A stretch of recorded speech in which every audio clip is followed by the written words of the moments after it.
Mijëra njerëz në të gjithë botën mbartin në trupat e tyre anomali të çuditshme, dhe shumë prej tyre as që kanë ide se çfarë ndodhet në trupat e tyre.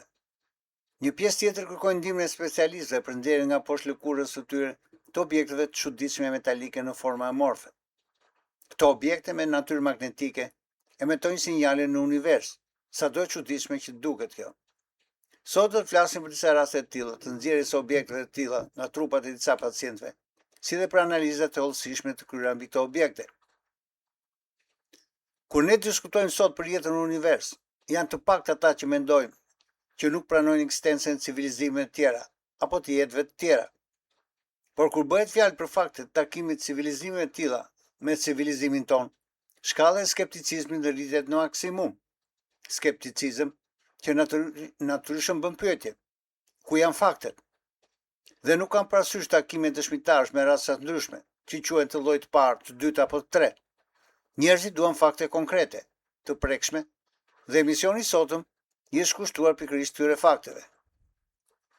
Të gjitha civilizimet e lashta, pavarësisht vendodhjeve të tyre, kanë folur për qenin që vjen nga qielli, por jo vetëm kaq.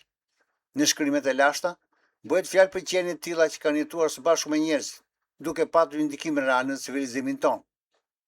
Paralelisht në këto shkrime janë përmendur dhe rrëmbimet e njerëzve, një pjesë të cilëve janë kthyer mbrapsht, dhe një pjesë tjetër kanë humbur pa lënë gjurmë. Po në shekullin 20 dhe 21, a ka mbatur ngjarje të tilla?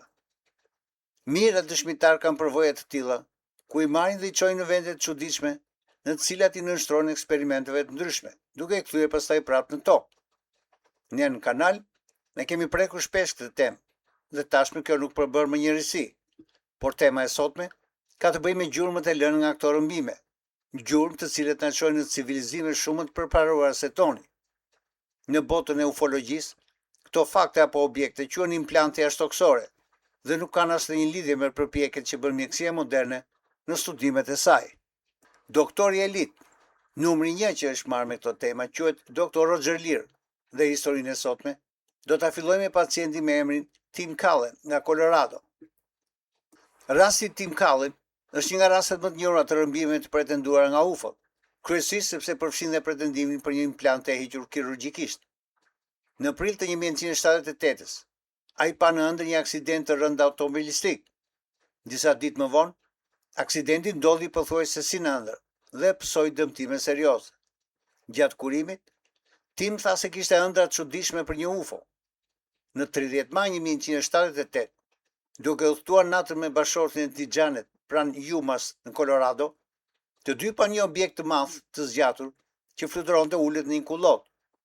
Më vonë Callen pretendoi se kishte pasur dhe humbje kohore, kujtime që sipas tij u rikthyen vite më pas.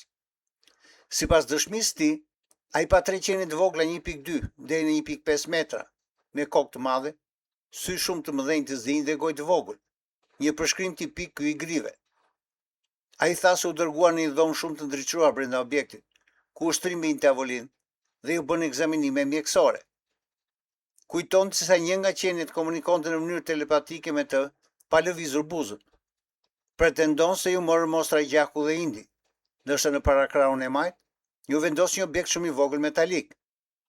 Ajo që e bëi rastin të famshëm ishte se në vitin 2000, mjeku Roger Leir hoqi kirurgjikisht një objekt nga parakrahu i Callen. Leir do argumentoi se objekti mund të ishte një implant me origjinë jo njerëzore. Qenja objekti një strukturë të çuditshme cilindrike rreth 20 mm e gjatë dhe rreth 6 mm në diametër. Arsyeja e këtij zbulimi që krejtë e rastishme. Në 1998, Tim Callen rrëzohet në shtëpi dhe thyen dorën duke përfunduar në spital.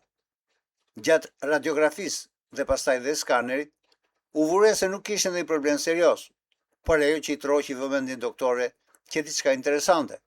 Një objekt i vogël, një copë mjaft e vogël, e cila nuk kishte asnjë arsye që të ndodhej në atë pozicion, sepse Timit nuk i kujtoi gjatë gjithë jetës së tij që të kishte pasur ndonjë frakturë dhe në lëkurë nuk kishte as edhe një shenjë. Pa pritur filloi të kujtojë mbrëmjen e 20 vjetëve më parë dhe krijoi bindjen që atë natë që rrëmbyer dhe pikërisht gjatë atij rrëmbimi, ato qenie të panjohura kishin implantuar objektin. Heshti për një kohë të gjatë dhe filloi të u lumtoj vetë mbi tema të tilla, dhe natyrisht, në një moment caktuar, Përfundoi te doktor Roger Lear. Gjithë operacioni është i filmuar, por le të dëgjojmë më mirë se çfarë thot doktori për këtë rast. Ne si rast njerëzore nuk kemi mundësi që të vendosim diçka në trupin e dikujt pa hapur një vrim. Në rastin e fjalë, pacienti duhet të ketë kujtime të qarta të objektit fluturues apo rrëmbimit. Me kalimin e viteve, numri i pacientëve me probleme të tilla filloi të rritej. Pak përpara se të shkonte në Los Angeles te doktor Lear për ndërhyrje, Tim Cullen thot: "Nuk kam frikë nga asgjë, çfarëdo që të ndodh. E kam kuptuar se jashtëtoksor po më studiojnë për 20 vjetësh, e megjithatë, kur do ta heqim objektin, do të kuptojmë diçka më shumë se për sa bëhet fjalë. Ne mund të imagjinojmë çfarë të duam, por janë faktet ato që do ta vërtetojnë." Tim Cullen nuk i tha askujt për 20 vjet rresht nga Afrika e Tallis nga shoqëria. Ditën e operacionit, u grumbulluan në ufolog të ndryshëm, si dhe një numër i madh gazetarë që të asistonin këtë ngjarje të pazakontë. U thrit dhe doktori John Mastriciano, që ndihmonte gjatë operacionit, i cili personalisht nuk besonte shumë në teoritë e jashtëtoksorëve. Tim Cullen ia vum gjithë krahun në anestezi të plot dhe shikonte operacionin në ekran mbi kokën e tij. 20 minuta më vonë, nga krahu i tij u nxoi një objekt 6 mm. Sipas doktor Leari, anomalia e parë që e mungesa e cistit përreth objektit, e cila pas 20 vjetësh duhet sqaritur në madhësinë e bajames. Në kushte normale, ku një trup i huaj gjendet brenda trupit ton, në atë vend do të krijohet një cist, gjë që në rastin e fjalë mungonte. Ky objekt u vendos në ruajtjen e një enë plastike së bashku me plazmën e gjakut të pacientit. Ena u mbyll me një shirit ngjitës në praninë e dëshmitarëve. Pastaj doktor Lear së bashku me objektin shkojnë në Santa Barbara në Kaliforni në një laborator modern, ku për herë të parë u përdor një mikroskop atomik. Mjeku përgjegjës, doktor Jeren Revenko, kishte doktoraturë në biologji dhe në mjekësi. Në lupën e mikroskopit, objekti tregoi disa karakteristika të pazakonta. Ja se çfarë thot vetë Irena. Nuk kam parë kurrë një mos të tillë dhe me shumë gjasa, njerëzit që merren me shkencën e materialeve mund të kenë parë struktura të tilla në disa materiale, por në biologji nuk kam parë kurrë diçka të ngjashme. E hutuar nga mungesa e cisteve, filloi të studiojë membranën e hollë që mbështillte objektin. Një copë të kësaj membrane lam që të thajë në ajër dhe si rezultat u përfitua një masë gjelatinoze e butë, ndërsa kur shtypën pjesën e indit, ishte shumë e fortë si rëshirë, si një masë plastike. Këtë gjë nuk e kam parë kurrë në indet njerëzore. Një mendim i dytë nga ky laborator shtetëror, i cili donte të mbetej anonim, thotë se ky objekt është shumë i pazakontë, është amorf dhe i magnetizuar, një kombinim ky që nuk gjendet sot në asnjë material. Edhe sot e kësaj dite është e paqartë se çfarë është ky objekt. Membrana e gjetur me shumë gjasa ka mundësuar që objekti i huaj të hyjë në trupin njerëzor, duke pamundësuar njëkohësisht trupin që ta nxjerrë jashtë. Mendoj se është shumë e rëndësishme që ta kuptojmë drejt dhe të përpiqemi të replikojmë si rezultati i përparimit të shkencës së mjekësisë. Pra, ne më në fund kemi në dorë një objekt çuditshëm artificial të teknologjisë të panjohur. Si mund ta kuptojë raca njerëzore këtë histori? Në 25 janar të 2009-s, publikohet një raport nga Steve Colbert mbi të ashtu quajturat implante aliene, në të cilin bëhet fjalë për pacientin me pseudonimin John Smith. Në 2008, John Smith, duke ushqyer kafshët përpara shtëpisë, pa përballti në pyll 2 rakun të çuditshëm që po e shikonin për një farë kohe. Kthehet në shtëpi dhe bie të flerë. Zgjohet mëngjesin tjetër me një dhimbje të madhe tek këmba e majt, së bashku me dhimbje koke. Pas disa ditësh, dhimbja i kalon dhe vendosi të takojë doktor Roger Lear për konsult. Doktori pa 2 plak të gishti i këmbës, të cilat emetonin një dritë fluoreshente në jeshile. Radiografia dhe skaneri zbuluan një objekt të vogël metalik të futur thellë në ind. Ky objekt u hoq kirurgjikisht nga doktor Roger Lear dhe doktor John Matriciano më 6 shtator të 2008-s. Gjatë nxjerrjes, objekti u coptuan disa pjesë dhe ajo që e çuditshme edhe në këtë rast, nuk kishte inflamacion, gjë që ata e konsideruan të pazakontë për një trup të huaj. Objekti kishte një strukturë shumë komplekse në shkallë nano dhe përmbante elementë si hekur, nikel, karbon dhe siliz me raporte izotopike të pazakonta. Autorët supozuan se ky objekt kishte origjinë jashtëtoksore. Pak përpara operacionit, doktor Roger Lear bëri matje të fushës përreth objektit dhe rezultoi se kishte sinjale radio në frekuenca të ndryshme deri në 1.2 GHz. Sipas analizave teknike të objektit të hequr nga pacienti John Smith, kemi objekti ishte rreth 10 mm i gjatë, me sipërfaqe metalike dhe instruktur të ndërlikuar. Me mikroskop elektronik u vure shtresa dhe kanale shumë të vogla, në shkallë mikromatrike dhe nanometrike, të cilat autorët i konsideruan tepër sofistikuara për qenë thjesht një copë metali e zakonshme. Analiza me EDS, Energy Dispersive X-ray Spectroscopy, tregoi praninë e elementëve si hekur, nikel, karbon, oksigjen, silic, fosfor dhe krom, megjithse përqindja ndryshonin nga një zonë e objektit në tjetrën. Raporti tregon gjithashtu se disa raporte izotopike nuk përpudhesh me ato që zakonisht gjenden në materiale toksore. Objekti shfaqje vetim magnetike dhe, siç tham, para operacionit, ishte regjistruar sinjalin frekuenca radio.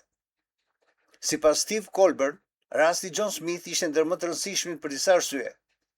Si fillim që struktura e brendshme, sepse objekti nuk qenë një metal i zakonshëm. Gjithashtu anomali tjetër që e përbërja e pazakontë. Ai argumentoi se shpërndarja e elementëve kimik ndryshon nga një zonë në tjetrën, dhe disa raporte izotopike dukeshin të pazakonta. Arsye e tretë që sinjalet radio. Para operacionit, siç thamë, u regjistruan sinjale në frekuenca radio, duke shtyrë iden se objekti mund të kishte funksion komunikimi ose telemetrie. Një arsye tjetër që reagimi biologjik. Objekti ishte rrethuar nga një membranë indore pa shenjë zakonshme inflamacioni. Colburn dhe Roger e konsideruan këtë të pazakontë për një trup të huaj të pranishëm për një kohë të gjatë. Dhe le të kalojmë tani tek një rast tjetër, ku personi me emrin Peter Curie u analizua përsëri nga doktor Roger Leir. Çfarë pretendon Peteri? U zgjuar natën dhe pa 2 gra me pamje jo zakonshme, njëra me flokë të zi dhe tjetra me flokë shumë të gjatë bjond në të bardhë. Ai tha se u përpoj të largohej dhe gjatë përplasjes i kafshoi gjoksin gruas bjonde. Pas zhdukjes tyre, ai gjeti një fije floku të gjatë bjond të mështjere rreth penisit të tij dhe e ruajti si provë. Kjo fije floku ju dorëzua për analizë laboratorike ekspertit fushës, zotit Chalker, i cili kreu analiza mikroskopike dhe teste ADN-je. Rezultati që se floku ishte njerëzor, por me një profil gjenetik shumë të rrallë dhe të pazakontë për popullsinë australiane. Në komunitetin UFO, rasti konsiderohet i rëndësishëm, sepse është një nga rastet e pakta ku pretendohet se ka patur mostër biologjike të ruajtur dhe të analizuar dhe jo vetëm dëshmi verbale. Por në këtë fushë kemi dhe rastin e zonjës Dorothy Isaac, rast i cili nuk bazohet tek një ngjarje vetme, por në mijëra filmime të realizuar përgjatë disa dekadave. Dorothy lindi në Britani, por jetoi për pjesën më të madhe të jetës në Vancouver të Kanadas. Ajo tha se përvoja e parë e pazakontë ndodhi në fund të viteve 70, ku pa një dritë çuditshme në qiell. Pas kësaj filloi të filmonte me kamera Super 8 dhe më vonë me pajisje video. Gjatë 30 vjetëve, ajo grumulloi mijëra metra film, ku sipas saj shfaqeshin drita inteligjente që ndryshonin drejtim, shpejtësi dhe ndonjëherë reagonin ndaj pranisë së saj. Rasti u bë i njohur fal dokumentarit Capturing the Light të 2008-s, i cili ndjek jetën e saj dhe shqyrton filmimet. Ajo pretendonte se drita komunikonin me të në mënyrë intuitive dhe se fenomeni nuk ishte armiqësor. Gjithashtu kishte përjetuar të ashtu quajtur missing time, humbje kohe. Ajo që e bën rastit pazakontë është se nuk mbështete vetëm tek kujtesa e një dëshmitari, por te një arkiv shumë i madh filmik, i cili vazhdon të analizohet nga studiues të ndryshëm me përfundime të ndryshme. Çfarë na tregojnë gjithë këta shembuj? Kemi të bëjmë përgjithësi me një nanoteknologji të cilën ne si ras njerëzore nuk jemi në gjendje që ta replikojmë.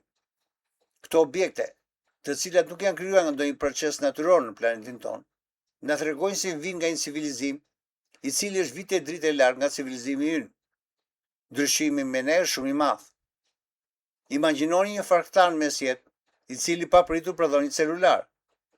Në dallim nga mesjeta, ne sot jemi gjendje që studiojnë në nivel molekular objekte të tillë, duke mësuar se me çfarë elementesh janë ndërtuar. Por nuk jemi gjendje që të ndërtojmë vetë një objekt të tillë në nivel atomik. Proces ky që sot na duket fantastikur shkencor. Megjithatë, qëllimi i emisionit sotëm është që t'i tregojnë skeptikëve të cilët pyesin vazhdimisht se ku janë faktet. Vetë doktor Xhelir ka bërë me 10 ndërhyrje të tilla. Dhe në qoftë se skeptikët nuk besojnë edhe këto, borxh nuk ja kemi, thot Zhveku, duke shkuar në Jaroslav. Këto desha të ndaje me ju sot dhe deri në shtator, sepse gushnin jemi me leje, miru pafshim.